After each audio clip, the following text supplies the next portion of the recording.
Hello, everybody, and welcome to another edition of BC Buckets. I'm Matthew Brune, and joining me once again is Colin Mitchell in his dark room. Yeah, it Just looks a little bit darker today. Apologize for that. it's all right.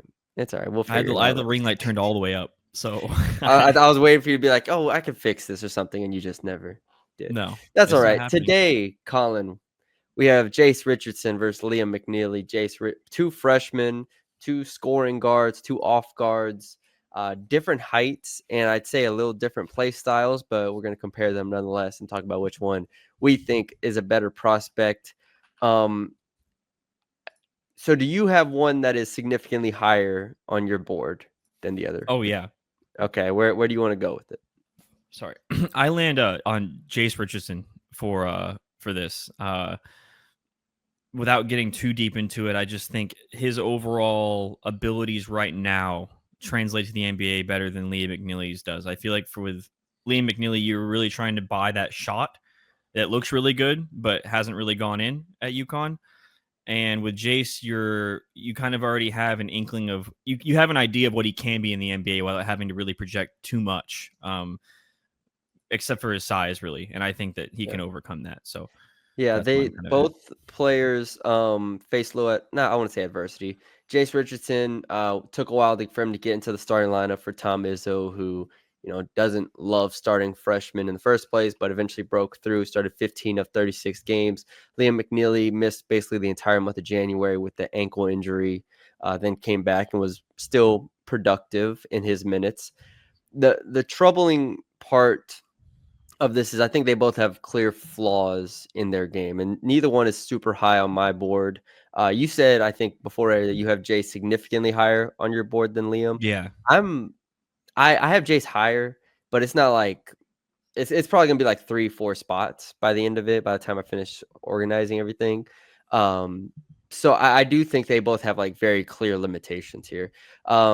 But to start with the positives, with both these players, Jase Richardson, like you said, I think a real 3-level scorer, albeit the height is a concern and the overall size and finishing over contact is always going to be a problem. But I mean, he was 37 of 58 at the rim in the half court. Doesn't have like really, I mean, has a little bit of burst to him. Obviously, the shooting is excellent, 45.7% on catch and shoot threes. And even in the mid range, I mean, he come off ball screens and he's able to pull off, hang dribbles and little step backs and really get to the mid range and make those shots as well. So I think a real 3-level scorer and a guy who, albeit is small, gets his shot off in a variety of ways and can create some separation. So, yeah, the handle is never going to be like I know I never think he's going to be a point guard. yeah. I think he has to be a kind of off guard. So the handle is good. It attacks closeouts and gaps, but it's not really, really something that you want of a point guard. And then I think he moves the ball well enough as a passer and sees things. So that's the positives for Jason. Liam, just real quick, the shooting. I saw a meme on Twitter because my Twitter feed has become all draft memes nowadays. Mm, It's the Moneyball scene where Billy Bean's in the office and it says, "Well, if he's a good hitter, why doesn't he hit?" And they're like, "Well, he's got the form and everything like that, whatever." And that's kind of what Liam McNeil. He's like, "Well, if Liam McNeil is a good shooter, why doesn't he shoot? yeah, Why doesn't he shoot well?" And the only pushback I'll say to that is he did shoot well in high school, which I understand at different level, everything like that. At Montverde, he was a legitimate sniper, like 50% on catch and shoot threes and making a ton of shots. 36% from three on catch and shoots at UConn, and off the dribble was horrendous. I think it was yeah. like 80%. It was It was horrendous off bad. the dribble. So the shooting seems like that's going to be his calling card because the rest of his game is limited. And we don't even know 100% if he's going to be able to like shoot at that level. So that is one separator, and that's one thing that tips the scale to Jase here, in my opinion. Here's why I have Jase higher, much higher, as I said before we started recording, than Liam McNeely. Liam in this case, his only skill that I'm like, okay, yeah, this is NBA ready is his shot. You have to buy the shot, right? Like it Yeah, looks good. He has the range occasionally. He's good at it in transition occasionally. Everything's occasionally with a shot. Everything else, though, I don't really buy a whole lot of. He's upright as a ball handler. Defensively, I think he's going to be a liability. And he's kind of in that.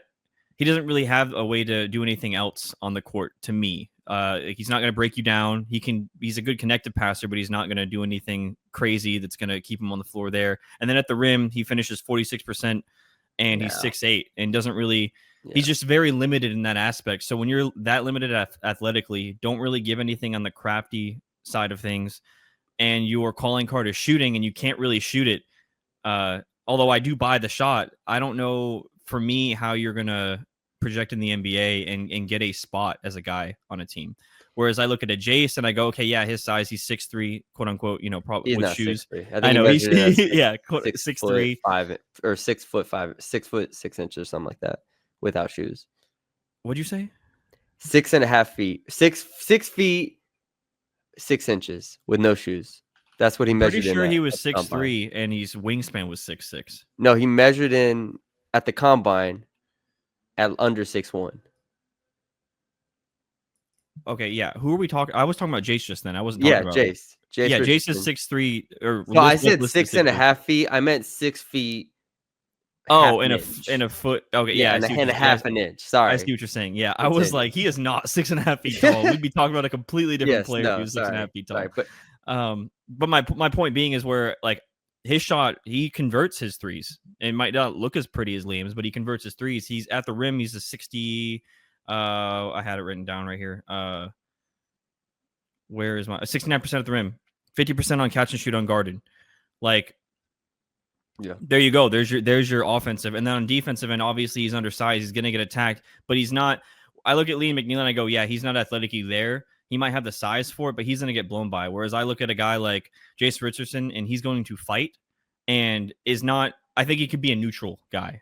Kind of like how we looked at Reed Shepherd. I guess Reed Shepherd had a lot better hands, obviously, last year, and was on a different level in that sense. But I think that Jase Richardson has that ability to kind of be that scrappy guard, right? Like he's going to be able to hold his own to an extent. Obviously, when you get bigger guys on him, that's going to be the problem. We'll talk about cons later of what that ends up being, but I just see offensively Jase Richardson's on another level to me than Liam McNeeley ever will be. I'll play devil's advocate for Liam real quick. We'll try in case any of Liam's family's watching or anything like that. The only reason this is close to me is because Liam is 6'7". Like that is the only saving grace here, is the fact that he is bigger and therefore will have a higher ceiling than Jase just because he is taller than Jase. He did rebound the ball fairly well. He got to the rim got to the free throw line at a high rate. He shot his free throws very well, 86%. So you have rebounding, you have a guy who gets to the line. We need the shooting to translate for any of this to matter, obviously, but he does have that size, and I think while he's not the quickest, he has some agility. I think he kind of moves like a wing that could potentially be in the NBA. So that is a positive for him. And then the last thing I'll say on the strengths for him, I watched his all of his transition threes, and he went 11 of 24 in them. And I really like how he runs the court and is able to just really quickly pull even when he's not completely set. And that shows the foundation of a good shooter right there. So I think there is room to go. And this is the only reason why I think this is close, and the only reason why I'm not completely selling Liam McNeeley here, and I'm not putting him in like the Johnny Furphy range last year or something like that, is because I think he is the 6'7" frame, and I think he has enough traits to get to the basket. And he was a highly rated guy out of high school, and he was good at high school. Like there's a chance the UConn just was a bad kind of, like this past year for UConn was really weird. Maybe he wasn't comfortable. So that's my devil's advocate plea for Liam McNeeley. With that being said, I agree with everything you said, and I have the numbers in front of me. He was 5 of 33 on off the dribble jumpers, not just threes, twos as well.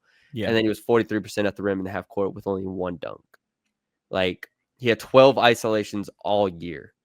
This is just not a guy that off the dribble can do much of anything right now. So as opposed to, I think Jase, even at his smaller size, I would take him right now as like at the very worst, I know I'm going to get a bench score out of him. Mm-hmm. So like the floor maybe higher for Jase. I would say the ceiling is close for between these two. Again, just because of Liam's size, like if he does develop into anything, he has the size to get on the court. But I do think it's an interesting comparison here because these are two players that don't do a ton off the dribble for themselves. Jase as well. Like if we go to cons or questions for Jase, the one big one I have is, off the dribble juice. Really, he didn't have many isolations either this past year. And he wasn't nearly as good off the dribble on his threes. Yeah, and that's part of his role at the next level, right? If you're a 6'2" guard, you're going to be able to play point guard.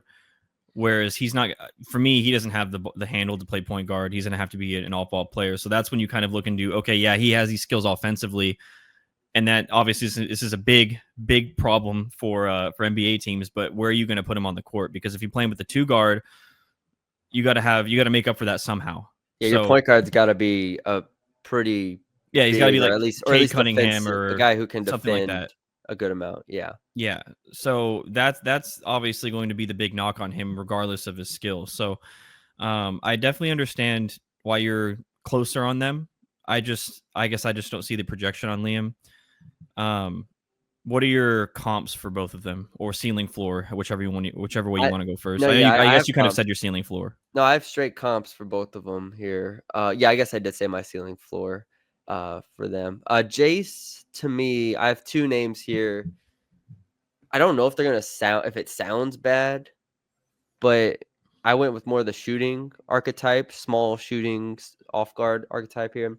I went Deuce McBride for the Knicks, and I went Bryn Forbes, formerly of the Spurs and the Bucks. I actually don't even know where Bryn Forbes is now, but those are my 2 comps for him. Again, small guards that can shoot the heck out the ball, and I think that's kind of where. Oh, Bryn Forbes got arrested. There you go. Sorry, that was February of 2024. So yeah, I remember this now that they bring it up. So anyways, so legal issues aside, that's kind of where I went with those 2. And Deuce McBride, obviously getting playoff minutes for the Knicks, can shoot the ball at a high level, has a little off the dribble game. I'd say the Deuce McBride one. Let's just stick with that one then for now. Deuce McBride for the Knicks is my comp. Understandable. I wrote down Reed Shepherd light coming out of college. Obviously, Reed Shepherd shot the ball at an incredible clip. Defensively was a lot better, but when I was watching him, it's like, yeah, small guard that can shoot the ball. So that's what I wrote down. Hopefully, he doesn't have the rookie year that Reed. I guess they're not gonna be even taken near the same spot, so it'd be okay if he had the year Reed Shepherd had this year. Yeah. All right, Liam McNeeley. This one was tough. I hated it. I'm just gonna say mine because everyone went with it. Corey Kispert.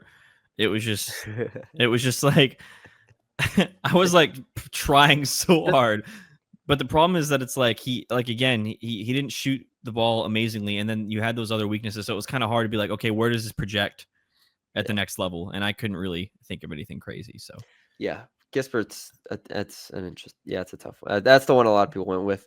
I went with 2 names here. Follow me if you will. Okay. CJ Miles, throwback name a little bit to Yeah. the 2010s. CJ Miles. He never really averaged more than I think like 11 points in his career for a season, but it was a bench guy, kind of bigger, shoot the ball, defend a little bit, not much else. And then Bojan Bogdanovic is one that I think like that's the ceiling there, is you're going to get a guy that can just shoot the ball. And now Bogdanovic is extremely crafty. I think that's what McNeeley will have to be. And you can speak to it a little bit from the Pistons' point of view with Bogdanovic. But see, I don't know. I just don't know. Yeah, I mean, offensively, I just don't know if it's the same. That's the hope, though, for McNeeley. Like, does that not seem like, if we're talking range of outcomes, like on a scale of 1 to 10, like that would be his 10? Yeah, I guess that would be his 10, but that's a good 10. That's a really good 10. I mean, dude, this dude was look, I understand not all stars matter, but like this dude was a 5-star player like a year ago. You see 5 stars all the time. You see 5 stars all the time, Bruni. You see them all the time. Lock him up. All right. That's all we got for y'all today. Hope y'all enjoyed the episode. Let us know what you think down below. We'll talk to y'all later.